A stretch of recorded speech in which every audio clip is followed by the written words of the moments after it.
Баршаңызға сәлем. Бүгін біз екі танымал мобильді ойын Free Fire және PUBG Mobile'ды салыстырамыз. Қай ойын мықты, қайсысында артықшылықтар көп, кемшіліктер бар, бәрін толық талдаймыз. Free Fire артықшылықтары: жеңіл құрылғыларға арналған. Free Fire аз ресурсты қажет етеді, сондықтан ескі телефондарда да жақсы жұмыс істейді. Ойынның қарқыны тез, матчтар қысқа, шамамен 10 минут. Бұл тез ойнаймын дейтіндерге өте ыңғайлы. Қарапайым басқару: ойнау оңай, басқару интуитивті, жаңадан бастаған ойыншыларға үшін ыңғайлы. Әр кейіпкердің өзіндік қабілеті бар.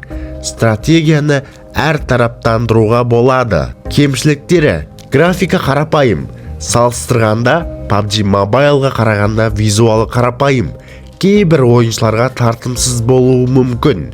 Қысқа ойын, классикалық батл, роял сезімін толық жеткізбейді, матчтар тез аяқталады. Кейбір қару баланс мәселесі: барлық қару жарақ бірдей тепе-тең емес, кейбіреулері тым күшті. PUBG Mobile артықшылықтары: шынайы графика.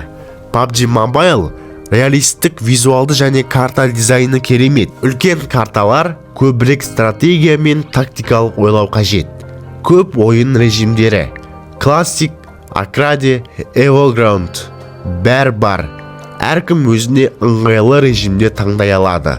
Тепе-тең қару және жабдық: ойын қару мен құралдардың теңгерімін сақтайды, адал ойын тәжірибесін береді. Кемшіліктері: қауіпті құрылғылар үшін ойын ресурсты көп қажет етеді. Ескі телефондарда лаг немесе жылдамдық мәселесі болуы мүмкін. Ойын ұзақ, бір матч 20-30 минутқа дейін созылады.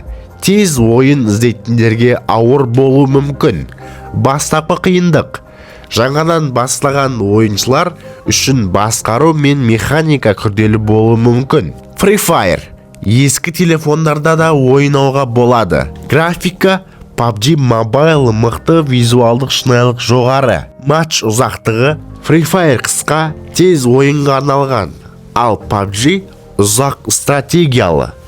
Кейіпкерлер мен қару теңгерімі: PUBG Mobile теңгерімді, Free Fire кейде кейіпкерлер мен қарулар өте күшті. Қорытынды: егер сіз жылдам, қарапайым, телефонға жеңіл ойын іздесеңіз, Free Fire.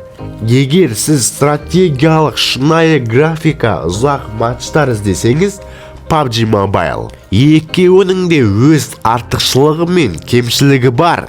Сізге қайсысы ұнайтыны, қай стильге жақын өз таңдауыңыз. Қайсысын кім көбірек қолданады? Пікір бөліміне жаза кетіңіз. Сосын лайк басып арнамызға тіркеліп кетіңіз.